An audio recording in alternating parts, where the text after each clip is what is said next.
هنا السكوترات، بس دي هو بيقول لك هنا نشت في كاوفبا، يعني مش للبيع، ممكن تكون اتباعت او حاجه زي كده، ولكن خلينا نبص عليها.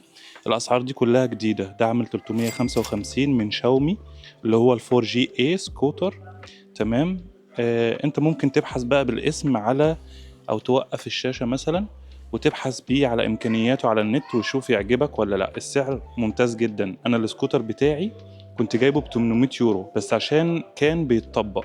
ده اللي هو السيجواي عامل 522 يورو، ودي مميزاته. وهنا الشاومي 4 برو 570 يورو. وهنا الساجواي برضو نفس النظام، بس النوع التاني اللي هو البرو 499 يورو، وده شكله. بس أهم حاجة لازم تتأكد منها إن هو أقصى حاجة 20 كيلومتر في الساعة، لو أكتر من كده عايز رخصة. ده برضو نفس النظام هنا، هو 20 كيلومتر في الساعة، بس ده غالي. وفي هنا حاجة صغننة خالص كده ب200 يورو. فأحسن حاجة مع أصحابي جايبينها وبيشكروا فيها بصراحة، اللي هو الشاومي الفور جي اي 355، وفي الشاومي الفور برو عامل 570.